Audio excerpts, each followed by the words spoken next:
Amis colombophiles, c'est Joe, j'espère que vous allez bien comme d'habitude. Vous êtes en forme et que tout se passe pour le mieux pour vous ainsi que vos proches. Allez, petite thématique du jour, le jeu naturel. Ça, c'est une thématique qui m'a été demandée par un amateur colombophile, donc je vais y répondre maintenant. J'ai un petit peu de temps, donc on va essayer de vous donner quelques éléments pour les amateurs, en tout cas qui jouent, qui souhaitent jouer au naturel avec leur pigeon. Alors, moi, pour ma part, ami colombophile, je vais déjà faire un retour sur le week-end aux Pays-Bas avant d'entamer cette thématique. Alors, vraiment juste pour dire que on est revenu les batteries bien chargées avec Benoît, comme à chaque fois qu'on va là-bas. Hein. C'est le but, au moins se faire 1 ou 2, voire 3 voyages dans le Nord. Et plus particulièrement, quand je parle du Nord, c'est surtout la Belgique et les Pays-Bas. Toujours un mois ou 2 avant la saison des concours, on va dans ce qui s'appelle la Mecque de la colombophilie. Hein. C'est le berceau de la colombophilie, on est bien d'accord. Hein. C'est bien la Belgique et les Pays-Bas. Ça, il n'y a rien à dire par rapport à ça. Donc on est revenu chargé, plein de visites. Koopman, Leidman, Verkerk, Derksen. Donc super, donc ça fait vraiment plaisir de voir tous ces amateurs là, de pouvoir échanger avec eux et de pouvoir à la fois toucher leurs reproducteurs et toucher leurs voyageurs, et puis de pouvoir échanger en tout cas avant cette saison colombophile 2023. Donc voilà, les batteries rechargées à bloc. Et ce week-end on refait encore un tour. En tout cas moi je retourne en Belgique et aux Pays-Bas, après y avoir été il y a 15 jours. Donc content d'y aller encore une fois. On va rencontrer encore d'autres personnes, d'autres colombophiles. Il y a des rendez-vous qui sont pris dans le Nord avec quelques copains, donc il y aura des reportages qui seront faits. Et puis et d'autres visites qui seront filmées. Leidman, c'était pas possible de filmer, ils sont pas spécialement pour. Après moi je sais pourquoi, voilà, donc la raison je la garde pour moi. Et Koopman, la vidéo qu'on a faite, malheureusement elle était de très mauvaise qualité et j'avais plus de batterie sur mon portable, donc c'est la vie, c'est comme ça. Mais partie remise, il y aura d'autres reportages, des thématiques qui seront abordées cette année. On va essayer de donner un maximum de notre temps, en tout cas de mon temps, pour pouvoir répondre à pas mal de thématiques. Voilà, le but surtout de cette chaîne là, c'est pouvoir échanger sur notre passion et pouvoir donner un maximum d'informations, de techniques sur les différents jeux, veuvage naturel, les pigeonneaux, les compléments alimentaires, l'alimentation, la médication, etc. Et vous donner surtout, quand je fais des vidéos chez moi, un maximum d'infos pour que vous puissiez progresser. Voilà, donc retour en tout cas sur la thématique d'aujourd'hui. Donc c'est le jeu au naturel. Moi je suis pas forcément partisan du jeu au naturel. C'est pas un jeu qui me plaît. Je trouve que déjà il y a beaucoup plus de travail personnellement en termes de nettoyage quand les mâles et les femelles sont ensemble. Même s'il n'y a pas de petits, je trouve que l'état des fientes, les fientes souvent je les trouve beaucoup plus grosses que des fientes d'un veuf qui vont être beaucoup plus petites. Et pire encore quand ils sont à chasse à nid et puis qu'ils ont des petits. Alors ouais, les fientes, non, je trouve que il n'y a pas forcément des fientes les fientes sont de moins belle et moins bonne qualité que les fientes d'un veuf. Voilà, le veuf, il est dans sa case. Sincèrement, à part manger, boire et puis s'entraîner tous les jours, il s'épuise pas en fait à courir derrière sa femelle ou à chercher à créer un nid. Et la femelle, elle s'épuise pas non plus à répondre aux besoins du mâle qui la pousse aussi, à avoir des petits. Donc voilà, ça c'est un peu le point négatif moi que j'aime pas forcément dans le jeu au naturel. Enfin c'est vraiment, voilà, je trouve qu'au niveau de l'hygiène, je suis pas partisan. Il y a plus de nettoyage. Bon, ça c'est un peu le point négatif. C'est ma vision des choses, encore une fois. Après on est d'accord ou on n'est pas d'accord, mais enfin de toute façon c'est un jeu de calcul, le jeu au naturel. Hein. Il faut tout le temps être dans le calcul. En fonction des dates de ponte, en fonction des dates comment dire, les naissances, comment jouer sur telle ou telle position. Donc, je vais un petit peu parler de ça. Pour ma part, et plus particulièrement mon papa a joué au naturel et je sais que là où il marchait très très bien, mon papa, mon oncle aussi, là où il marchait très très bien parce que c'est des gars qui ont toujours joué au naturel. Je dirais que la femelle, elle a très très bons résultats sur couvage. Allez, à partir du 6e jour. Ouais, je trouve que les premiers jours, non. J'ai pas forcément moi vu de mon expérience encore une fois de super résultats sur des couvages de 1 à 5 jours. Alors par contre, à partir du 6e jour et jusqu'à l'éclosion, donc avec des œufs béquets, on appelle ça hein, de mémoire, donc des œufs tout simplement qui vont éclore. Le fait que la maman, en fait, la femelle, voit les œufs qui vont justement éclore, ça va la stimuler en fait, à revenir plus vite à son pigeonnier. Donc le colombophile, il doit maintenir en fait un cahier de bord où il note en fait exactement toutes les dates de ponte, les dates d'éclosion, etc. pour pouvoir préparer tel ou tel concours. Je reste persuadé qu'il y a beaucoup d'amateurs colombophiles qui jouent par exemple les longues distances plus particulièrement ou même certainement des concours de vitesse, des concours de demi-fond. Mais la plupart des colombophiles, quand ils jouent au naturel, ils visent un concours précis ou 2 concours précis. Voilà. Donc il y a vraiment des concours qui sont visés. Je sais que par exemple, il y a certains colombophiles qui jouent les inters, ils vont viser Perpignan et Barcelone. Donc ils font en sorte voilà, de faire, comment dire, couver leurs pigeons peut-être avant Perpignan, avant Barcelone, pour que à Barcelone, soit les pigeons partent sur couvage, soit sur un jeune, et puis qu'il y ait une ponte éventuellement après pour Perpignan, une connerie comme ça. Mais ce que je veux dire par là, c'est que vraiment tout est bien daté et l'amateur, il doit savoir pertinemment et il doit connaître ses pigeons et savoir sur quelle position le pigeon va revenir le plus vite. Donc voilà, pour moi la femelle c'est à partir du 6e jour et jusqu'à l'éclosion. Après il y a certains colombophiles qui diront qu'il faut éviter de jouer les femelles sur du lait de pape.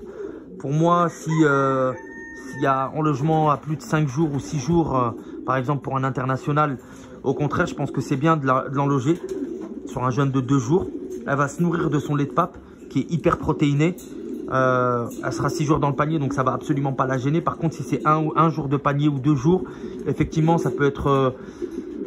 moi, j'ai déjà remarqué en fait que les femelles avaient tendance à vomir et je pense que ça peut les gêner. Après, voilà, encore une fois, c'est que mon avis personnel. Hein, il n'y a rien de... Voilà, chacun est libre de penser comme il le veut. Donc moi, je dirais, ouais, plutôt, ouais, c'est bien vers 5 jours, quoi. 6 jours, un pigeonneau de 5-6 jours aussi, c'est parfait pour une femelle. Voilà. Ou un pigeonneau de 1 jour ou 2, ou qui va éclore. Alors, la femelle, il faut qu'elle ait au moins 5-6 jours de panier pour pouvoir se nourrir de ce lait de pape qui est hyper protéiné, comme je disais tantôt. Il y a des amateurs aussi, ce qu'ils font, c'est ils mettent dans des œufs en plastique, ils vont mettre un verre. C'est des vieilles méthodes de vieux colombophiles, de vieux briscards, hein, d'anciens. Voilà, pour parler avec un langage beaucoup plus courant.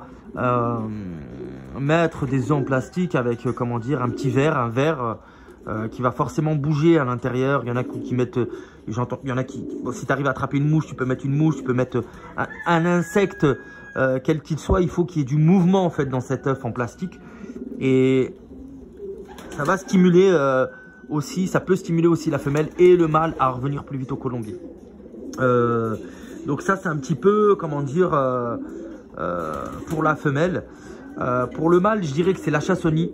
Il est complètement hystérique à cette période-là. Il chasse à nid. Il est vraiment à cran. Il est sur les nerfs. Et puis, je pense que c'est aussi un élément de motivation qui va permettre au mâle de revenir beaucoup plus rapidement à son colombier. Et le mâle revient aussi rapidement quand il a un gros jeune. Voilà, quand il a un gros bébé, à partir de 10-15 jours. Voilà, c'est des positions où là, quand il est à grain, le mâle va revenir beaucoup plus rapidement. Maintenant, il y a des colombophiles qui jouent au naturel, qui vont jouer leur mâle et leur femelle pendant toute la période de couvaison et toute la période d'élevage du jeune. En général, il faut élever un seul jeune si vous jouez au naturel et pas deux pour pas trop fatiguer les pigeons. Et donc je disais, ces amateurs-là qui vont jouer sur toutes les périodes et couvaison, chasse à nid et couvaison et élevage du jeune, ils vont, comment dire, des fois obtenir des résultats, même des mâles sur des œufs, des mâles sur un jeune de 3-4 jours. Voilà, et puis ils passent les jeunes pendant ce temps-là sous des éleveurs et les œufs qui sont numérotés avec le numéro de casse qui appartient au couple sous des éleveurs. Voilà, afin de faire participer vraiment chaque week-end les pigeons naturels. Maintenant, un autre point négatif qui me vient aussi à l'esprit, c'est l'entraînement. L'entraînement, le pigeon naturel, comme vous le savez, ami colombophile, quand les femelles ou le mâle il est sur son temps de couvaison, la plupart du temps, que ce soit le mâle ou la femelle, ils vont chercher uniquement à couver. Ce qui fait que même parfois, même en mettant un drapeau ou un sky dancer ou n'importe quoi, on a du mal à comment dire, à les maintenir dans la volée, quoi. À voler, en tout cas, personnellement, plus d'une demi-heure, 3/4 d'heure, 1 heure. Les volées sont moins franches, je trouve, que celles des veufs. Un veuf, il va voler 1 heure, 1h30, 1h45, voire 2 heures, quand il est vraiment méga forme. Un pigeon naturel, je dirais, sincèrement, moi, si j'étais amené à jouer qu'au naturel, eh ben, je pense qu'il faut les emmener avec la voiture tous les jours. Si tu as 30-40 minutes de ton boulot ou 30 minutes de ton boulot, enfin, mais au moins partir avec la voiture, je sais pas moi. Tu prends tes mâles et tes femelles et puis tu vas à 20-25 km, 30 km maximum, même 25 km à vol d'oiseau. Tous les jours, tu les emmènes et tu les entraînes. Il faut les entraîner vraiment tous les jours, je pense, avec la voiture. Et limite, éviter l'entraînement, comment dire, à l'extérieur. Après, on sait bien que c'est les mâles qui couvrent l'après-midi. Donc les femelles, effectivement, elles peuvent sortir avec un accès libre. Et elles voleront, pardon, certainement... leur quart d'heure ou leur 20 minutes ou leur demi-heure, ça c'est pas un souci, mais j'ai en tout cas, enfin, de ce que je constate par rapport au veuvage et par rapport au naturel, non, les veufs, il y a rien, enfin je sais pas, il y a rien à dire quoi par rapport à l'entraînement, quoi. Ça vole, c'est franc, ça disparaît beaucoup plus. Les naturels, j'avais posé la question, comment dire, à des amateurs hollandais qui jouent au naturel. Ils disent que c'est bien de lâcher le soir et que tous les pigeons volent le soir. J'ai aussi, comment dire, acheté une vidéo de GLG Lema pour voir un petit peu lui comment il procède dans les concours pour préparer ses pigeons au concours de marathon. Ils sont pratiquement lâchés toute la journée, j'ai l'impression, ces pigeons, et puis ils vont au champ. Ça vole, hein, mais c'est pas ce que moi j'attends, en tout cas, d'une volée. Voilà, moi j'ai besoin de voir, en tout cas, un groupe de veufs vraiment s'éclater dans le ciel et puis voler pendant 3/4 d'heure, 1 heure sans problème. Et je trouve qu'avec le naturel, enfin c'est moins ça. Voilà, donc mais voilà, si on a le temps, il faut aller les entraîner par contre avec la voiture. Il y a la maîtrise aussi de la nourriture. Parce que les pigeons, comment dire, ils sont sur nid. Il faut être très vigilant, comment dire, aussi à la prise de poids. Parce que s'il y a moins d'exercice, et ben forcément, qui dit moins d'exercice dit prise de poids. Donc être vigilant sur les quantités en termes de nourriture. Voilà ce que je peux dire en tout cas sur le jeu du naturel. Donc un petit peu les positions type. On peut jouer aussi sur la jalousie. La jalousie de mettre par exemple un mâle ou une femelle dans le casier qui appartient à un couple. Bien sûr en enlevant les petits et les œufs. 10 minutes, un quart d'heure avant le concours, juste histoire de stimuler un peu de jalousie et puis stimuler les pigeons à revenir plus vite. Ça va créer, comment dire, du mordant et les pigeons vont revenir plus vite. Il y a un ancien colombophile aussi que j'avais rencontré à l'époque. Lui, il mettait des vitres, des espèces de petites glaces afin que le pigeon puisse se voir dans le casier et puis et afin de stimuler en tout cas de la jalousie. Voilà, donc le pigeon il se voit dans la glace, dans la petite vitre et il croit que c'est un autre mâle et puis il est dans l'esprit de combativité. Et alors ça peut être un élément, comment dire, à ce que le pigeon revienne plus vite. Ça, c'est des petites vitres, des petites glaces comme ça, vous en trouvez dans les babous, les boutiques babous, les bric-à-brac. Il y a du plastique qui contourne le verre. Vous pouvez mettre ça dans une case même d'un veuf. Hein. Il va se voir dedans, il va croire que c'est un mâle. Ça va créer une forme de combativité. Il va se battre avec son ombre. Et ça peut vraiment stimuler le veuf à revenir plus vite. Donc voilà, c'est des petites astuces afin que les pigeons reviennent plus vite. Donc voilà, j'ai fait un peu le tour. Les œufs en plastique, vous les trouvez chez Dempster, chez Etsy-le-Doux. Et là, bien évidemment, voilà, vous mettez un petit verre de terre dedans ou un insecte, comme je vous l'ai dit, il faut qu'il y ait du mouvement. Voilà, donc je pense que j'ai un petit peu fait le tour du jeu naturel. Après, bien évidemment, bien noter, comment dire, les dates de ponte, comme je disais tantôt, les dates à laquelle les pigeons ils vont éclore. Et puis, c'est certainement voilà, pour préparer un voire deux concours. Donc le reste du temps certainement que les pigeons chez les gars qui jouent au naturel, ils sont veuvage, ou s'ils sont ensemble, j'ose espérer en tout cas que l'amateur qui joue au naturel garde ses pigeons sur des œufs en plastique, parce que les pontes répétées, on en a même parlé il y a 15 jours, comment dire, avec Bas Verkerk. Lui il m'a dit comment tu fais pour garder l'ensemble de tes femelles. La question de Bas, c'était comment tu fais pour garder l'ensemble de tes femelles sans qu'elles pondent pendant 4 mois de saison. J'ai dit à Bas, moi là je me suis rendu compte année après année que je séparais en général. Moi, mes pigeons ne sont pas séparés. Hein. Les mâles et les femelles sont ensemble depuis le mois d'août de l'année dernière. Et ben, je peux vous garantir que j'ai pas d'œuf. J'ai aucun œuf. Le fait d'avoir le système Hermès, quand je l'ai acheté, j'ai fait exprès de... Déjà, bon, il y a les cases, comme vous pouvez voir, il y a ces cases-là qui permettent pas, comment dire, aux veufs de pondre.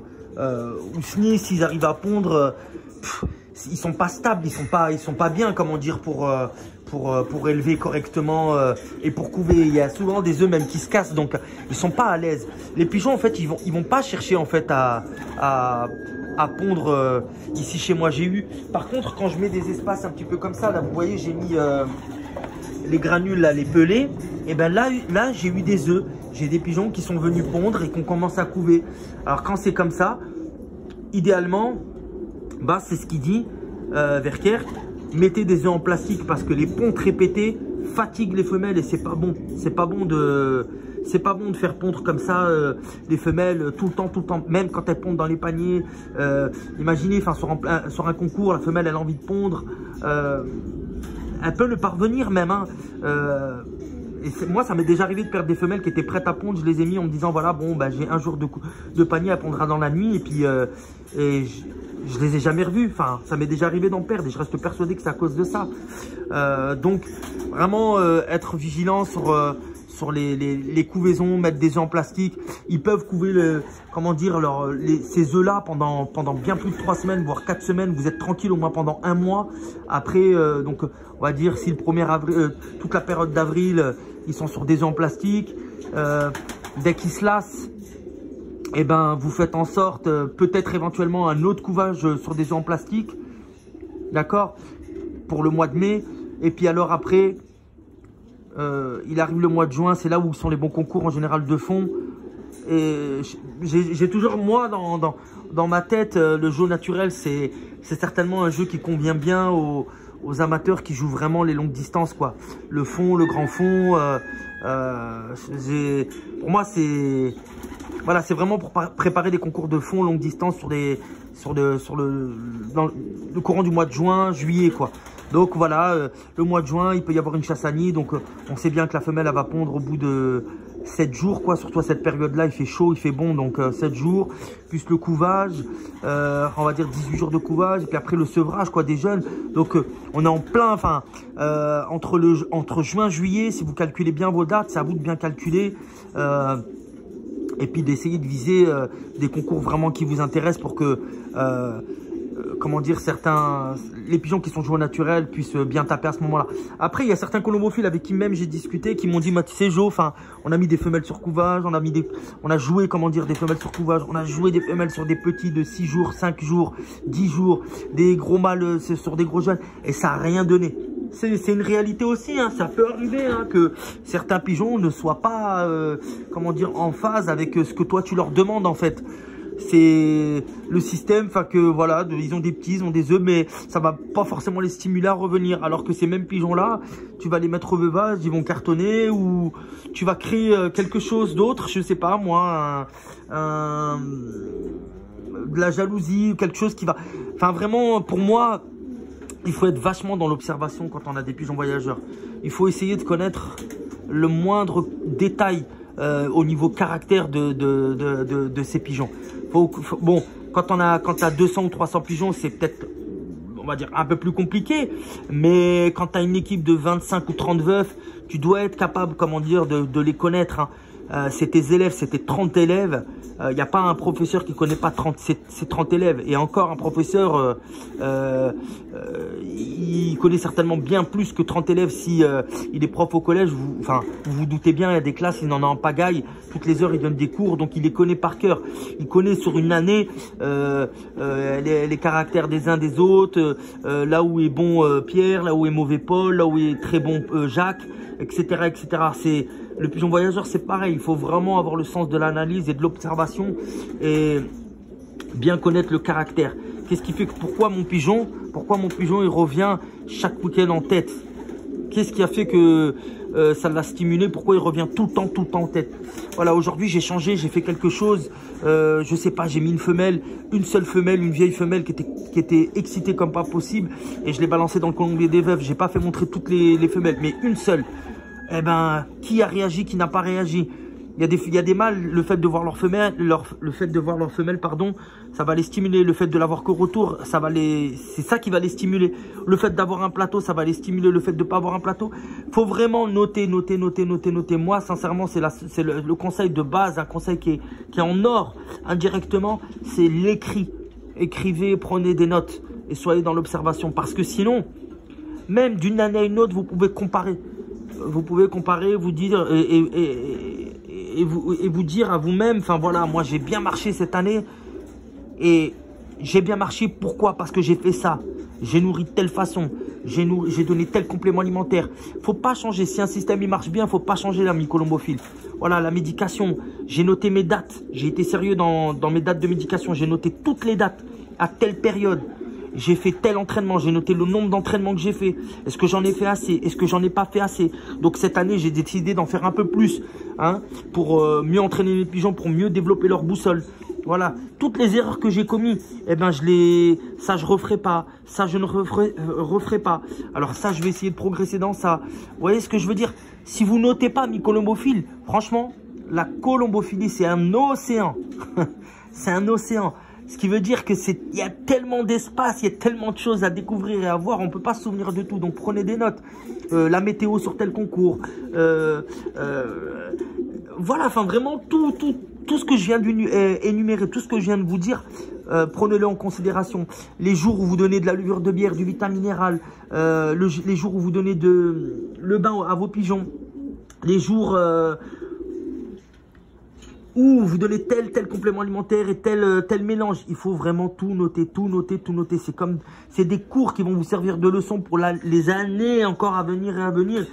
Et afin de ne pas recommettre les mêmes erreurs et progresser d'année en année. Il n'y a que ça. Quand un système il marche bien, il est écrit, il est acté, eh ben, bien évidemment, on peut on peut faire en sorte d'ajouter chaque année des choses dans son système pour essayer de progresser. Mais si vous êtes au sommet de votre art, dans le sens où vous gagnez des concours, vous gagnez pratiquement tous les championnats, vous avez une bonne base à la reproduction, vous savez nourrir, vous savez donner la médication, vous avez un colombier qui est fonctionnel, l'hygiène elle est parfaite, c'est sec, c'est aéré, les pigeons ils ont suffisamment d'entraînement, ça vole bien à l'extérieur, ils sont en santé, ils prennent leur bain.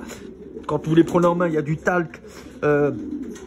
Ils sont rayonnants, je veux dire, au niveau de la santé. Les pigeons roucoulent, ils sont en forme, on le voit sur eux.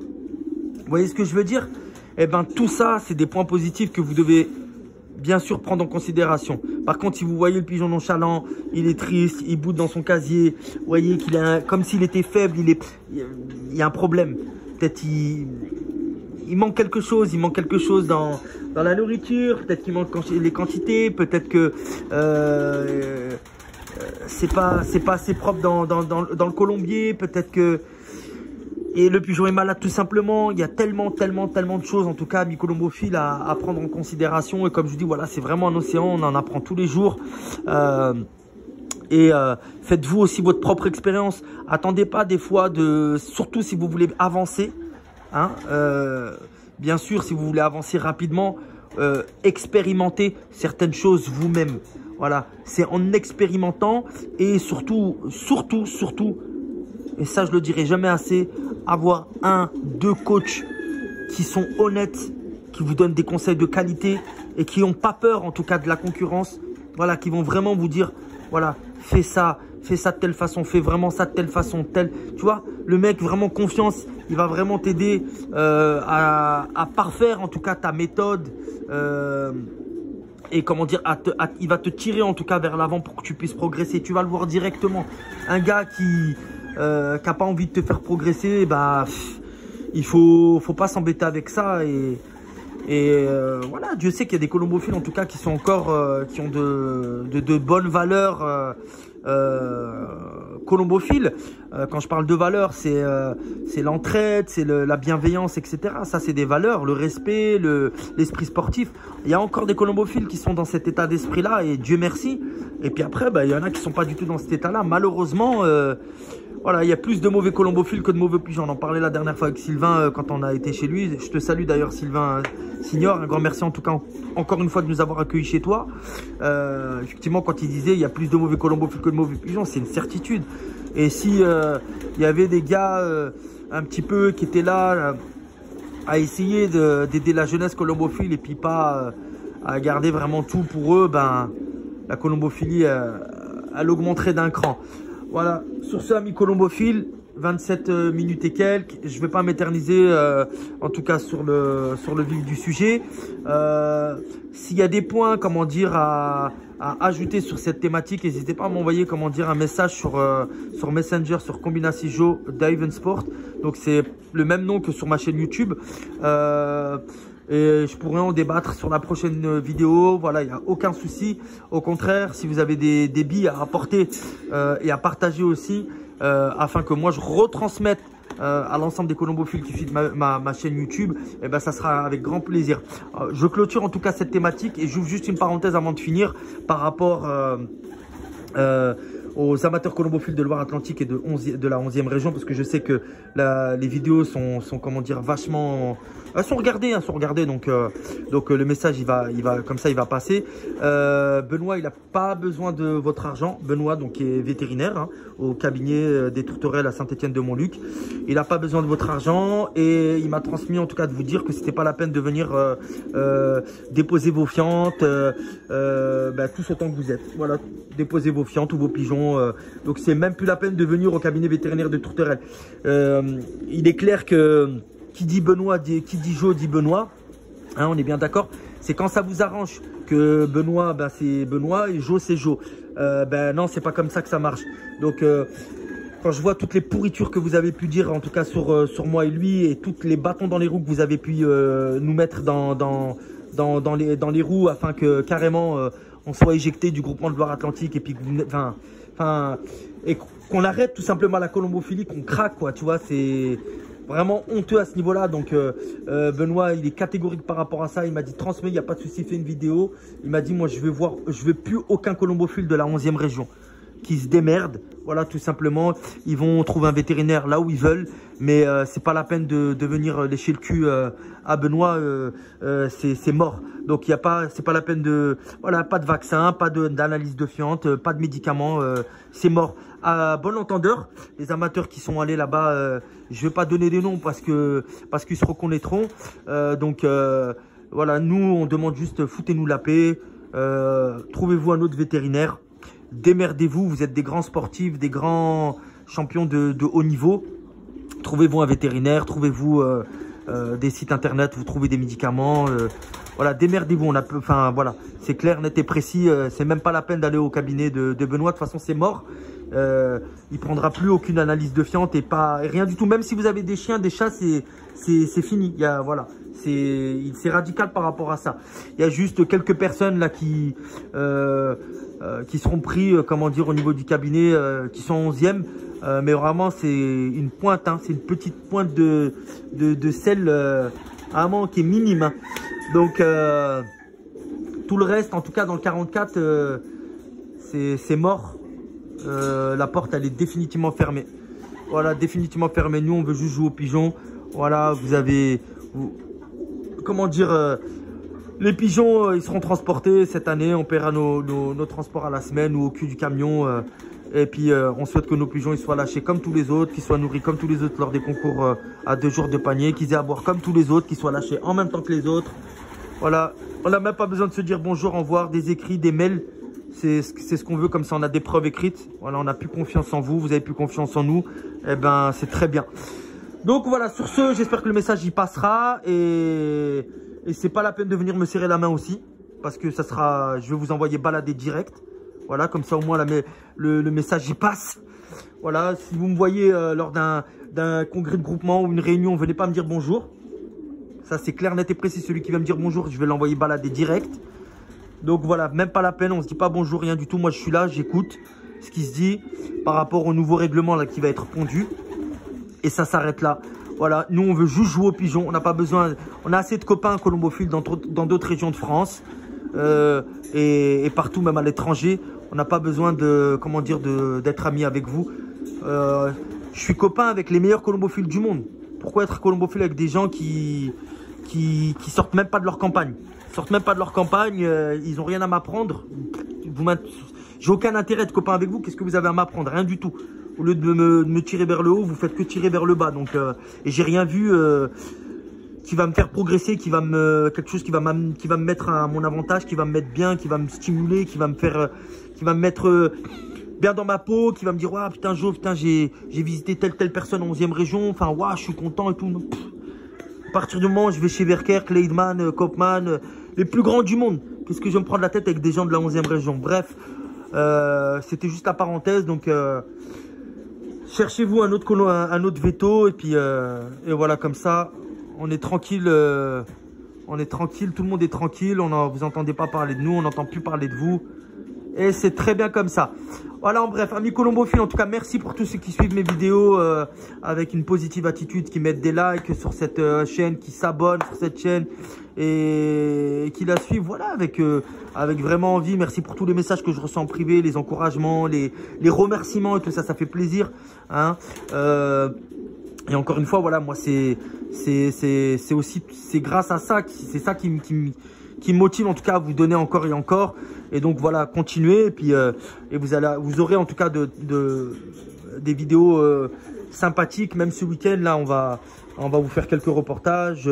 Vous aurez de quoi visionner en tout cas dans le week-end et dans le courant de la semaine prochaine. Voilà, donc sur ce, je vous dis à bientôt pour une prochaine vidéo. C'était Jo, salut, ciao ciao.